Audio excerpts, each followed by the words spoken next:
Welcome to the YEC Weekly Satsang. And everybody, gently close your eyes. Keep your spine erect. Take a deep breath. Exhale.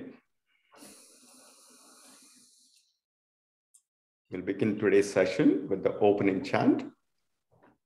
Om Asato Ma Satkamayam Tamaso Ma Jyotirgamayam Mrityor Ma Amritangamayam Om Shanti Shanti Shanti.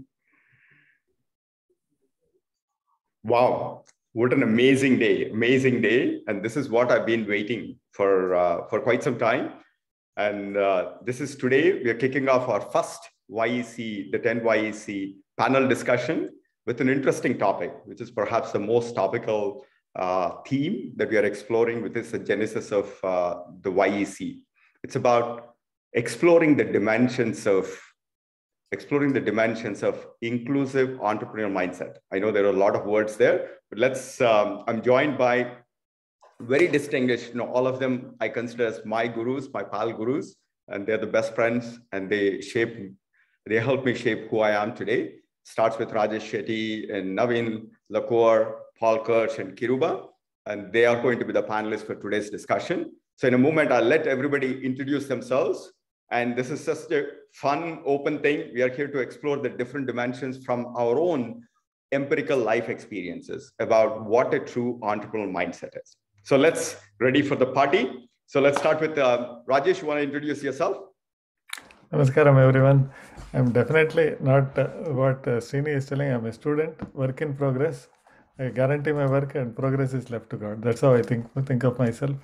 For the press purposes, the introduction is I've started a bunch of companies, and so 2 of them got exits, 2 of them got crashed and burned. So I have experience on both ends of the spectrum. I've written 18 books. My first book was published when I was 13 years old, which means it's been a long time. And I teach courses for entrepreneurs on how to bring their ideas to life. And when I'm bored or when I don't have anything else to do, I create thank you cards, card decks, and anything and everything. So I fail more than most people here, but I keep trying. So love it. Love it. That's who is. That's Rajesh Setty, the center of the universe. Naveen? Hello, namaste everyone. Good to be here. My name is Naveen Lakur. I'm an innovation coach. I've been a serial entrepreneur turned innovation coach. Learned a lot through the experiences as Rajesh just mentioned, right? So as a coach, I've learned that, I've become a better student. So continue to learn in an accelerated mode now. Our vision as an institute of inspiring innovation, I'm the founder and chief innovation coach.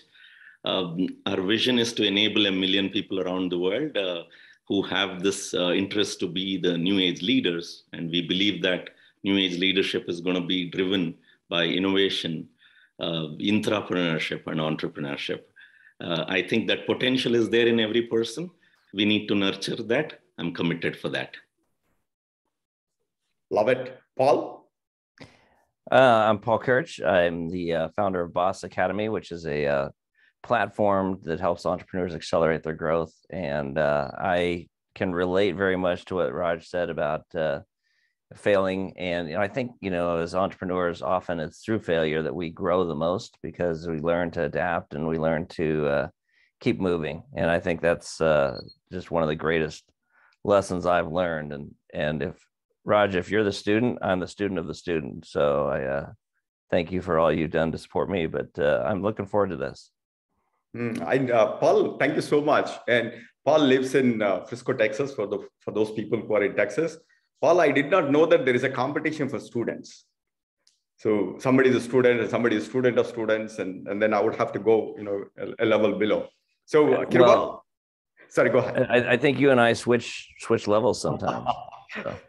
Good. Always take me on your side. Good. Kiruba. Hi, my name is Kriba Shankar. I wear 3 hats. I'm a digital entrepreneur, I run a digital consulting firm. The second one is I'm a professor of digital marketing. I teach at a few B schools. And the third one is I'm a passionate organic farmer. And I'd love to lead a self-sustainable, eco-friendly life. That's me. Thanks. Wow, what a fantastic panel that we've had. And the best part is all of them are very integral to the YEC thought and then the YEC direction. So we all collectively come together to manifest and realize the journey that we're all taking at the 10 YEC. About a little bit of myself, I'm Srini Gurrapu. Like Rajesh, I've also been on many entrepreneurial journeys, been part of 8 startups. And the way Kiruba defined, my life is also defined across 3 dimensions. The first one is the technology entrepreneurship, and the second one is yoga and spirituality. And then the third one I define as what I call as sharing, exchanging with one another. And that's also the triangle and the convergence of superpowers that we are trying to explore at the 10 YEC. Cool. So let's actually get started. Now that all of us have been on entrepreneurial journeys, let's first define what is entrepreneurship. A lot of people confuse entrepreneurship with starting a technology company and different type of dimensions. But I just want to hear from each one of you on what you define as entrepreneurship. Rajesh, you want to take us through your definition of what entrepreneurship is? No, first I want to share a few things. Whenever Srini kind of person is opening the ceremony like this, right? I always worry that when he says, let's close your eyes, take a deep breath. And at that time, what happens if he gets a phone call? And then he goes away and we are like, we don't know when to exhale and it will be a disaster. I always think, don't let the phone not ring, let the phone not ring, let the phone not ring. So thank you so much for not taking calls between the sessions. So. And the other thing, so most of this here say serial entrepreneur. One day I was talking to a first-time entrepreneur. He said, no, everybody is a serial entrepreneur, no? He said, what do you mean? He said, first-time entrepreneurs, they only eat cereal in the morning. They don't have money. So they are also serial entrepreneurs. You are also serial entrepreneur. Everybody is a serial entrepreneur. So let me start with there. And for me, so entrepreneur is somebody who will first see an opportunity. Sometimes even if there is a problem, they will see a possibility. And they don't stop there. And they don't become armchair like a journalist or something. Look, there is a problem. Look, there is a possibility. They do something about it. Whether they win or not, it's a different story. But they take action. They make progress. They don't stop. And they find if they don't have resources, they have resourcefulness. That means they will make use of what they have and they keep moving. That's how I think of an entrepreneur. Love it. Paul? Yeah, I have an interesting experience in terms of entrepreneurship. I went to a Tony Robbins Business Mastery event years ago, and he's a firm believer that an entrepreneur is somebody that is, their sole goal is to build up a business to turn around and sell it. And I have a different view on that because I think an entrepreneur, that can be a part of entrepreneurship, but I think entrepreneurs are people that are willing to take the risk of going out and starting their own business, whether it be multiple businesses, multiple avenues, but they're always seeking more. They're always looking at more ways to serve and more ways to give back. And I think entrepreneurship is beyond just ownership. It's constantly seeking more and expanding what you do. Mm-hmm. Wow, the way you said it, constantly expanding more, seeing more, and seeking more. That's fantastic. Kiruba? Last night when I watched the answers from Rafael Nadal after winning the 21st Grand Slam, his answer kind of defined really what an entrepreneur is. He spoke about just the joy of being present on the court and just having the luxury of having to get to play the game after being 6 months away due to injuries and stuff. I think that's what defines. So he wasn't really gunning for, while he was gunning for multiple records and stuff, I think just the sheer joy of just grinding it out and playing it for your own joy and self-satisfaction. I think that's in a lot of ways defines what an entrepreneur is. An entrepreneur, of course, is out there to solve a real world problem. An entrepreneur, of course, is there to make money, possibly a very successful exit. But truly the the satisfaction of being your own boss, finding a pain point and solving it and making money. I mean, that's true joy out there. That's who I define as an entrepreneur. Wow. And I think just showing up there and just getting to play all the time, wanting to play. That's so fantastic. Naveen, of course, why don't you, while you answer it, why don't you also talk about the 2 books that you wrote, that have become almost like the playbooks and the Bibles for most entrepreneurs and entrepreneurs. Naveen? Yeah, I think entrepreneurship to me, the way I see it, is special category people who want to be that little extra, to identify a problem that is worth solving and willing to be that little extra and walk the 9 yards of that innovation journey to make it a reality, not solving problem for themselves, but for people out there, and doing it in such a way that, it is sustainable. And in the process, rather than seeking jobs, they provide jobs. That's the little extra. And also in the way that, it's economically sustainable, and there is a growth, and there is that values, opportunity to put their ideas to work, right? And include everybody. Inclusiveness is here, understanding the stakeholders, and there is beyond us, that the whole world and the universe which is there. So how do you cater to them? In the giving is where you draw a lot of satisfaction and happiness, and very, very different or a unique role where you get to experience both the happiness and prosperity. That's entrepreneurship for me. And the books that you referred, Srini, one of them is by name Inseparable Twins, where the happiness and the prosperity, possibility of them coming together and for us to experience it. I think it's a book to inspire innovation and entrepreneurship. And it kind of uses the fictional style for a non-fiction topic. And Rajesh Setty helped in pushing, giving that push. And that was my first public book which happened. So he saw it probably many years before it was a reality.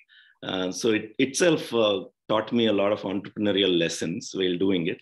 The other book is by name Found.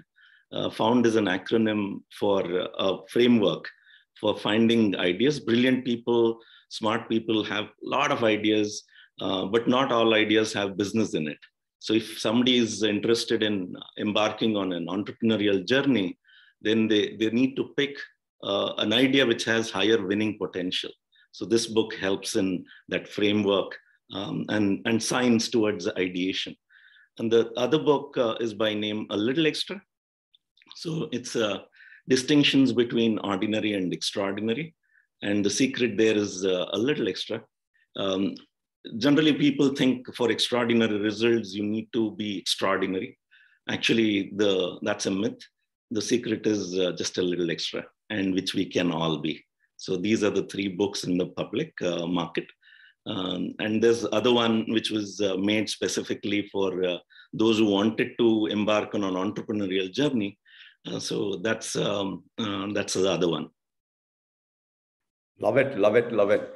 As you are all sharing these insights, like what Rajesh said, people who sees problems and then converts them as possibilities and opportunities. And as Paul said, always seeking more and giving more and seeking more. And like what Kiruba said, always enjoying the journey, pursuing their own excellence, not really necessarily the outcomes. And as Naveen, you said, people who are, always cultivating the more within them by being that little extra. And as you were sharing these thoughts, what it occurs to me is the way I tried interpreting what you said is an entrepreneur is somebody who's just somebody who just is not satisfied with uncomfortable status quos, right? People who are, restless, feel restless, somewhat restless about inefficiencies in their own life or in the world around them. And then wanting to do something about it, strives to do something about it instead of just, cribbing about it or complaining about it, wanting to do that. And I always try to bring it back to the essence from our own Vedas. The YEC opening prayer, we call that as Asatoma Sadgamaya. And one of the interpretations that we say is, anytime there is an inefficiency within your own self or around, that's untruth. And those entrepreneurs that are always trying to go from asat to the sat. Sat is the truth, to build excellence, to get to that excellent state is like what you're actually talking about.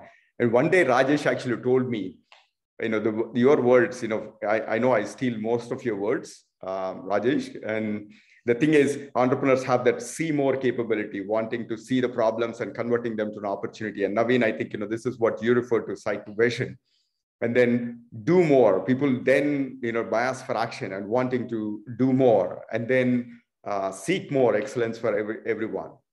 So in that context, in an entrepreneurial journey, which one do you value the most? People who are actually ideating about creating new outcomes, people who have that brilliant see more kind of capability, or there are people who are more biased for people who have that capability to go do more and be the change agent, but they may not necessarily be gifted with the see more. So in your perspective, which one do you value the more? And then, Naveen, you also talked about, while you're doing that, you also need to maximize oneness, not just for yourself, maximize excellence for the people around. So which one is a key attribute that you value the more, or what do you consider as the most valuable attribute? See more, do more, or is look for more or around more? So Naveen, you want to go first? Okay. We just spoke about a few books that I've written, and this relates to one of the topic in my book, Inseparable Twins, called Ideas and Execution. Okay, so they are actually inseparable twin. So they are like two eyes seeing one picture in the third dimension, right? So they need to coexist. They need to support each other. One without the other is going to be incomplete. So in entrepreneurship, when you are asking about the idea or the doing it, that is the execution part, right? So they are actually inseparable twin. Well, many times in reality, entrepreneur gives a value of close to 80% for their idea. They think the value of an idea is large, whereas an investor sees execution as they give 80% value to the execution. That is where catalysts and coaches and they all play a role to maximize, bring in value for both, because they understand both are very important. One without the other. Executing a wrong idea would lead to a disaster, right? At the same time, a great idea not being executed is no good. It's just get buried in those places, which is the most expensive, which is the graveyard, right? Because all great ideas are buried there. So how do you bring them together, make them work together, and get them to realize that inseparable twins they are? Idea and execution both take equal prominence, but they need to learn how to coexist and support. Kiruba, do you have any point of view, or do you agree with that? Do you have any alternate point? Do you have any point of view about this? Yeah, I partly agree with what Naveen said. Out of my own personal experience, I've noticed that I would give a higher weightage to ideas, because that big thinking, the larger vision, is something that really drives any great company or any great product. The execution part can always be outsourced to someone who's kick-ass at doing that. So I would add the ability to bring on amazing doers to execute that idea. But I think that that visioning and the big thinking is something that has to come from an entrepreneur. So that would be my personal take. Love it. And Rajesh? See, we cannot go wrong when we say, both are important, but that assuming that it's not the case. Let's say somebody is not there. What do? I always use the storyteller as as an additional advantage for people. Let's say somebody has an idea, is not an execution person, they don't have the money, but if it's a really good storyteller, they can recruit a good execution person. They can tell an amazing story and say, come over, do this. Suppose, let's say there is an execution person, amazing storyteller, and the idea person will only reach out to them because they don't have that skill. So whatever be the case, how do you communicate and bring out the value has to be a skill that cannot be missed. So because that's where the buy-in comes. Whatever is not there, the person can buy in using if they are an amazing storyteller. So even if it is a weak product, if the story is great, like they can sell. So basically, there is an experiment where somebody said, you can't sell anything. Well, like, it was happening in New York, and they said, what, you can sell dirt from New York? So this person said, yeah, I can. And he started making some bottles, small bottles, and put New York, and then he put there New York dirt, and then started selling there. People would buy it. They think it's everybody buys, so I think I should buy it. So the story is extremely important, and that's what keeps missing is the idea or the execution. When both of them are not there, if somebody is a really good storyteller, he can recruit both. That's my point. That's cool. So whether your idea, the execution, but idea needs to be framed in a good storytelling so that you can actually recruit the right partners. Is that 100%? There is another story I'll tell. There is a company called HeightMax. The offer they were telling is simple. So you give this pill to your kids, they will grow taller than what they would have been. They made a few $1 million before the people cracked them down as some scamsters. Because imagine, how do you even test it? That means you have to clone your baby. And then for one clone, you should not give that pill, and the other clone, you should give that pill so that you can watch them, A/B testing. That is not going to happen. But they made millions before somebody said, what is wrong with this? What is wrong with us? Why are we buying this thing? So storyteller becomes extremely important. That's fantastic. Paul? Paul, you're mute. I said my most profound parts already, so. Okay, good. You would have to. No.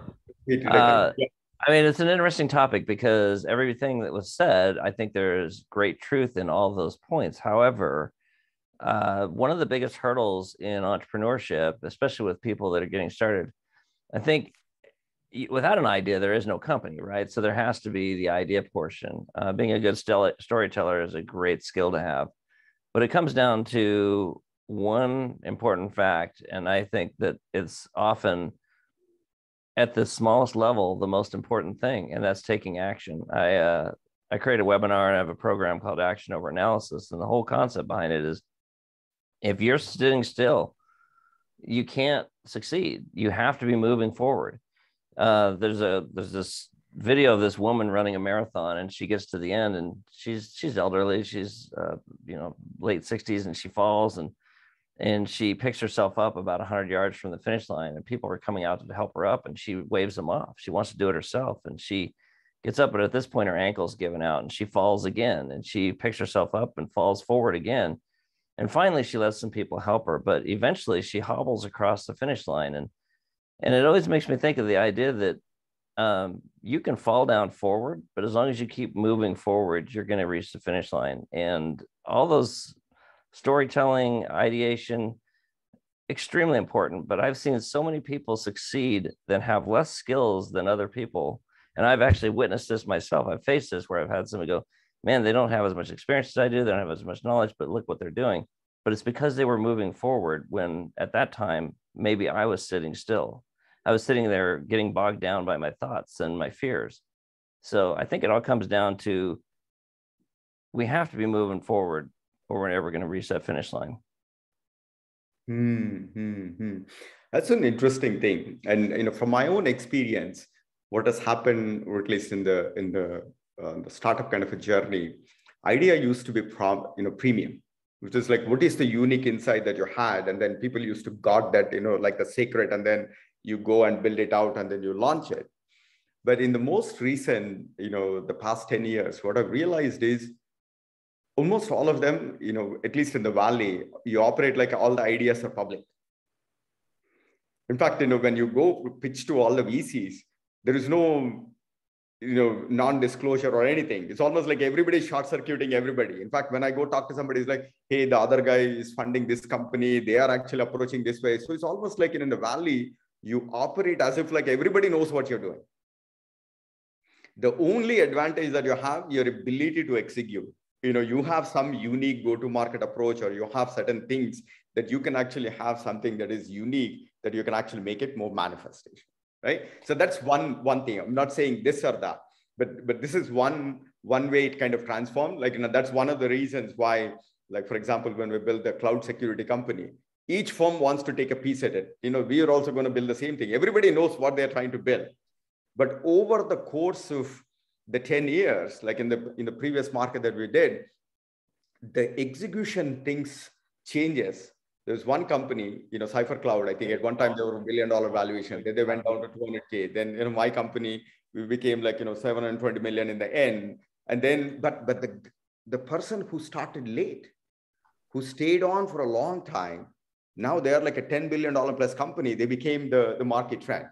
Not because none of us knew what was there to be done. It's just that somebody stuck to the gun, like, Kiruba, what you're saying, like the Nadal, like committed to the long journey, just go at it. Just go at it, right?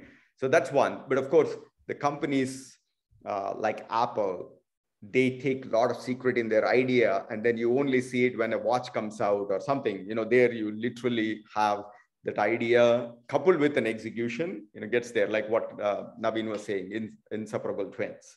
Both idea and execution, creates those transformative things. But I'm actually seeing this bias, at least in the startups, where you just assume that, your idea is out going to be in the public. What you have is your ability to just go execute, not just one time, but for a longer journey. So that's one. So now let me shift a little bit gears. So can I add something to that real quick before you move on? Please. Yeah. So there's a gentleman by the name of Colonel John Boyd who came up with this concept that he used in the Air Force, and he was an amazing fighter pilot, and he had like amazing accomplishments. And he came up with this term called OODA loop, and OODA stood for observe, orient, decide, and act. And this was something that was leveraged within a matter of milliseconds to make decisions on whether to take action on an enemy combatant. But you can use that thought process in business, where we observe, and that's where we make the decisions on what we're trying to accomplish. We orient by finding those resources, whether it be outsourcing, whether it be leveraging those internal resources, and then we make a decision and then take action. But everything you mentioned there, Srini, I think it comes down to, if you make the decision to move forward, you make the decision that this is the right path, all those other things can fall into place by just taking action. That's so funny, and not funny. It's interesting that you mentioned the OODA loop. I actually use that same metaphor, OODA loop, in one of my startups, where what I also noticed along the journey is the market dynamics shift. Whatever you thought was an idea for one problem, as you're taking on the journey, then the battlefield conditions change. So you have to continuously reinvent yourself on a new idea, new insight, and then all you're doing is like the OODA loop. You're continuously adapting and then going and executing. So that's fantastic. So let me shift the gears. Oftentimes, when we see these entrepreneurial discussions, everybody's talking in terms of, okay, what's the idea that you have? What's the go-to-market? And then eventually, what your measure of success is always determined by, sometimes it's like, oh, that is $1 billion exit. I went public, or I went this, and this is that. That became the only measure of true success. Nobody is really focusing on what was the journey, how you conducted yourself, or what are the human values, or what's the impact of the well-being. So what would you see, or the role of some of the universal human values or the character muscle? What is the criticality or the emphasis that we need to, put in place for this entrepreneurial mindset? Is it even relevant? Let me start there first, because I don't see that. I don't see that being taken into fact. Everybody's looking at a business plan, an idea, just go. And then everybody looks at in the board or something is like, oh, did we get the $1 billion? Everything else is good. So Rajesh, you tell me about the need for character? And do you see this as a gap, or is perfectly normal? I think what gets reported in the press is only exceptions, as you can see. So because if they report what is normal, it will be boring. So there are so many CEOs, so many really good people. They don't make news because they are busy serving the people and with great character. And like, for example, how many people know somebody from Fortune, Kimberly Clark? We don't remember. But is he serving? Yes, he's doing a really good job. He or she, I don't know. But these people, they don't really care about the press because they care about the stakeholders, and they're doing a good job and are happily living. You ask the people who work for them, they're very, very happy. The SAS Institute, not public. They don't plan to go public, 4.5 days of work. And they want to make sure that family life, everything has to be balanced. And there is this Chick-fil-A. I think they don't open on Sundays because it's for people, it's for their people. And I don't know whether they're public or not, but employees, they're very, very, very happy. Highest profit per square foot. So, but press has nothing to report to them. There is something boring. Like anything that is most of you said, consistent execution. Imagine trying to make a movie out of that consistent 10 years of execution. They have to shift it into 3 hours. What will they show? Morning goes, works, comes back, goes, comes, works back. It will be like recipe for insomniacs. That's all. People will fall asleep in the theaters only. So what happens is the real people, many times they don't get visibility. And because the news is so powerful, what keeps getting discussed is exceptions. And people try to chase exceptions, and they also get stressed out. So that's my 2 cents there. So what you're essentially saying is there is enough of this character thing that's already in play, but it's just that it's never in the public domain. What you're saying is only the thing that's not right. But you not right are, more emphasis. Yeah, not right are people who have like to be in news. So they'll make news. So basically, it may be there, it may be not there. But if somebody can make news, they'll make news. Somebody doesn't care, they don't care. But in the long run, if they are not solid with themselves, it's very difficult to build a sustainable business, or something else will break otherwise. Okay. Naveen, any thoughts that you have? The role of character. Yeah, the role of character to me, as you rightly said, Srini, that it is not seen because it's the foundation. So it's underneath. Okay, it's like the skeleton, the bones and so on, which is there inside. But without that, anything which is constructed, very, very seldom they survive. If you want to build a sustainable institution, organization, then you have to use values, the character, to be that muscle that you are talking about as your core strength, right? Then there is a high chance that what is being built is sustainable and also serves its purpose. And that's the whole objective of why somebody needs to embark on an entrepreneurial journey. Love it. Kiruba, do you see, is there a gap, in the character not being an emphasis? And if so, what do you think of the character muscle? In addition to the character muscle, I want to emphasize on another important metric that's worth measuring. We measure startups' success by what's the valuation, how much have they raised, or how much have they exited for, but what's even more important in my opinion, or equally important in my opinion, is what's their life satisfaction, what's their joy quotient. How happy are they when they wake up on a Monday morning to go to work? Those are all very intangible metrics. I think that's really worth measuring. I want to tell you something that happened 2 days ago. So I'm talking to you from a remote picture postcard village, and there was this one gentleman who went on a land acquisition mode, which is go and buy acres and acres and acres of land. 2 days back, he passed away. So the entire point in his quest was to acquire acres of land for what, right? There has to be a purpose. Whereas I find really small holding, like half an acre guys who do when they cultivate stuff for their own family's benefit and leading a much happier life. So I think being genuinely happy, making people who work along with you also happy, and if every day is a joy to work with, then it accumulates into a life absolutely worth living. So I would definitely put a higher emphasis on the happiness quotient in addition to character and execution. Wow, beautifully said. In fact, that's a metric that's being missed out in more places. People are looking for the destination, but are you emotionally happy? Are you joyful in the journey? Are you at peace with yourself? And when you're at peace with yourself, you can create the peace with the people around you in the harmonious quotient, and that's what we refer to as excellence within, in your inner world, and excellence. If that gets compromised, there is no point. The destination has no value. And so, Paul, anything that you see as a gaps with respect to not just the revenue and the exits and other stuff, idea or execution? Yeah, absolutely. And first, Kriba, I love that point. And that's, you said it's hard to quantify, but it's becoming more tangible with a lot of the emotional quotient research that's being done. There's a lot of people doing work in that space, and I love it because I think it does really speak volumes to.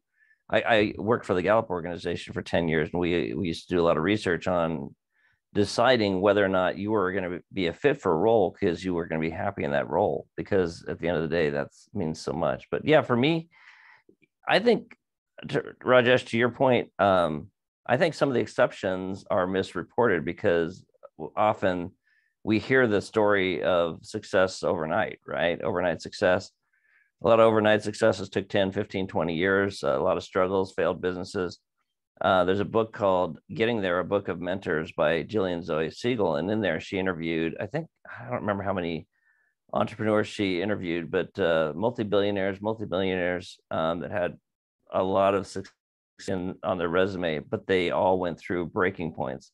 Like John Paul DeJoria, today he's worth over $3 billion, but at one point he's living in the back of his station wagon in San Francisco with his son because he's broke, trying to start Paul Mitchell, until an actor friend of his allowed him to take on a room in her flat, and he used her answering machine at the time because she had a British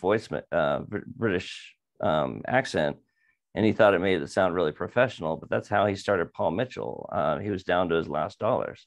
And there's so many of those stories out there that I think inspire people like myself. When I've struggled, when I've been at a breaking point, what keeps me moving forward is, like, I know that often as an entrepreneur, we have to fall down before we can move forward with success. You have to have those failures. I think, Srini, you mentioned multiple companies. Rajesh, you mentioned multiple companies. We've all had companies that we've either had massive failures in, or at least enough failure that a lot of people would have walked away and gone and gotten a job, but we didn't do that.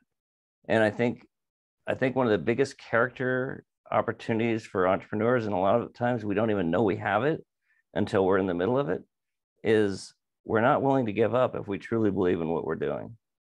So I think that's a big portion of it. And I think that's a big area where a lot of people may not even know that they have that within them until they're knee deep in the trenches and have to make that decision. Yeah. And so fantastic. And Rajesh, going back to your point, where the norm of where there is good behaviors that are all happening, and I see that those need to be somehow shown light on, so that people can actually be. Otherwise, the exceptions think that exceptions drive the new behavior. People that enter in the thing, they basically think that the only metrics that you need to look for is IPO, exit numbers, and this stuff. So one of the things in this new world of the social and information, we're also, I think, trying to amplify. Whenever you're doing good, share it, because the good needs to the voice of the voice of the good needs to trump the voice of not so good.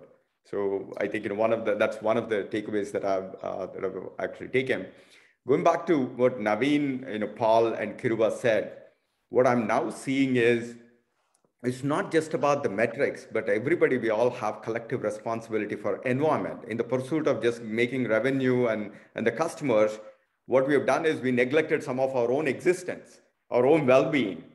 And what I now see is, paradigms where people are investing or creating new types of, I don't know if you've heard that acronym called ESG, I believe. ESG funds are, Norwest raised a $2 billion fund only to those companies that they would want to fund that are very much focused on environment and to the social good, the well-being of inner and everything. There are funds that are actually being put out. And otherwise, nobody feels that it's my responsibility. It's only Tesla responsibility or, NASA responsibility. Let me just go make my money and then exit. And finally realize that you won't have a climate. Otherwise, you would have to live in the red California all the time. So that's, I'm seeing that some of these emphasis is finally dawning on some people, but it's very slow. It's very slow. Hopefully it becomes more of a mainstream. So I know this is the most exciting panel that I'm doing, and I would love to run this series for the rest of my life, if you guys are willing. I think I will basically touch upon one dimension and then pick it up in the follow-on series. Entrepreneurial journey is often viewed from bystanders. It always feels sexy. Sorry, I don't know if it's an approved word in the YEC terminology or not, but let's put that thing aside. Entrepreneurs used to have that glamorous thing, I want to be an entrepreneur and so on and so forth. So, Soniji had a question in the chat where it is like, number one, how do you get started on entrepreneurial journey? That's number one. And number two is, can you paint the journey? What does the journey looks like? It's always like, is that like being the pilot? Before pilots used to be the most glamorous profession. Now entrepreneurs are the entrepreneurs thing. Do you want to reflect on your own journey, what that journey looks like? So Paul, you want to start how do you get started and just paint the journey, what it looks like? Yeah, I spent 26 years in corporate America wanting to start my own company. I didn't feel like I had the skills to do it. I didn't have the confidence to do it. I grew up in an environment, a small town in Western Nebraska. My dad taught school, my mom stayed home, and I wasn't surrounded by entrepreneurs. And so I always had this burning desire. And throughout my career, I kept advancing, kept getting recognition. It was wonderful in a lot of ways, but I never felt fulfilled. And I was part of an acquisition from a company I absolutely loved. My wife was running operations at the time, and I was running sales. And we just, every Sunday night, we couldn't wait to go in the next day. And one day the owner said, "Hey, we're selling the company." Well, the firm that bought us just micromanaged us to death. It went from overnight being this environment we love to Sunday nights, my wife's in tears. So when I left that company, it's because I knew that for me to maintain my marriage and keep some form of semblance at home, I had to get out of there. So I negotiated out of my contract. And I wanted to start a company, but I was fearful. And I kept getting job offers and kept turning them down. And my wife at the time says, "You either need to take one of these jobs or start your own company." And I decided to take the leap. So I always jokingly say she put her size 6 shoe on my back and pushed me off the cliff. And it was that little nudge that I needed. But once that happened, it just opened up such a world of opportunities for me. So it was a real blessing, but I faced so much fear for so many years, not feeling like I was worthy of it. Mm-hmm. So Rajesh, how to get started and what's the journey like? See, my thinking is always that if somebody is thinking of being an entrepreneur, so they don't have to wait and say, okay, I need to have an idea, I need to have resources. There are other people who are already in the entrepreneurial journey. They start helping them. That's the best way to get started, because it's like learning a language or you're learning any skill, cycling or anything.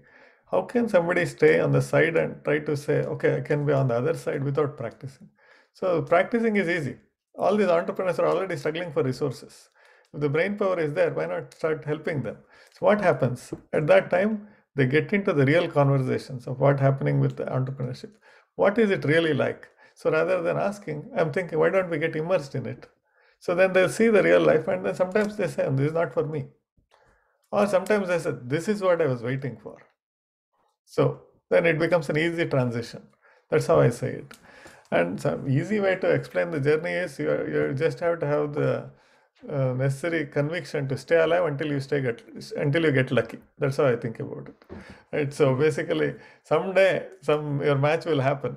Some people call it product market fit and all those things, but that's how I say it. Can you stay alive until you get lucky? And that's the day. That's how the path goes. Kiruba. One word: moonlighting. I really advise people if they want to get into entrepreneurship. Usually the term of parachute really comes in. Go on. It's like jumping off a cliff and then opening up your parachute or growing wings as you fall down a cliff. It's a beautiful statement to make, but I think it needs to be safe as well.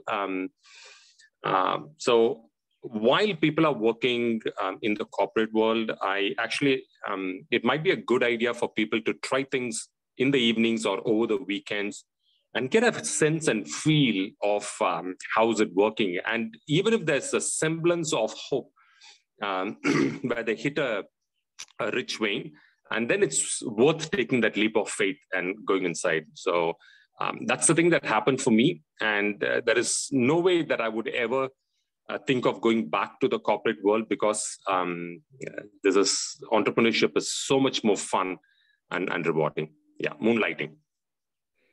So is there anything about the journey, what it looks like? Entrepreneurial journey.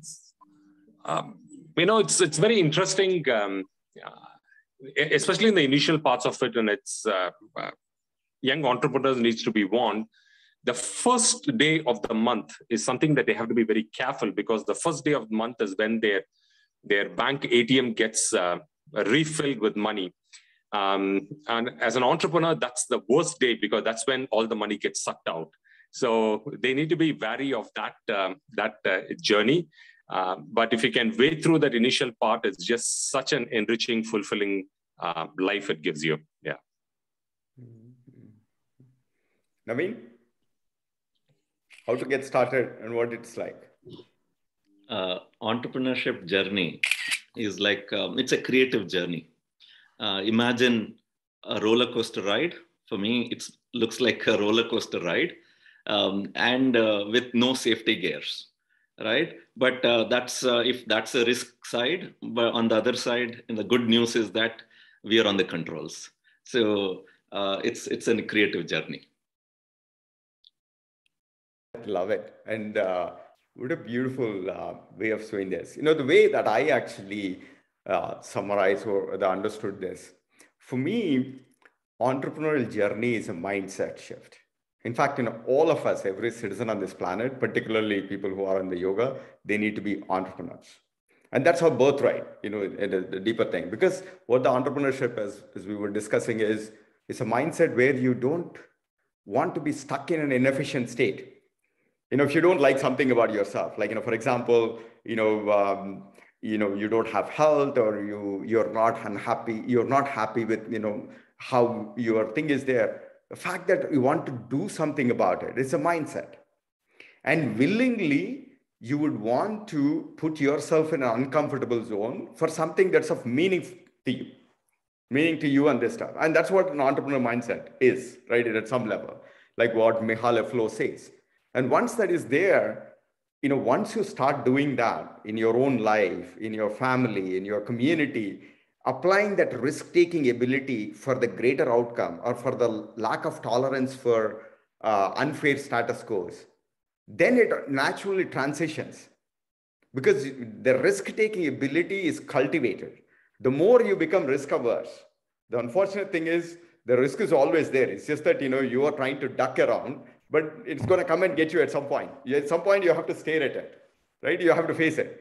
But why, instead of, suddenly be like a deer in the face of a headlight, rather we can just go chase, right? But it would have to be something that is something cultivated, so that your ability for risk taking improves, because you build more capacity, to take on bigger challenges, and all the things that that you talked about. In fact, some of the people used to refer as an entrepreneur, like Kitu Koluri, one of the VCs, he says like entrepreneurs have bipolar mindset, right? On one hand, they have irrational exuberance because they dream of a world that looks so beautiful and they have very limited resources. Nothing can substantiate, but they chase a dream.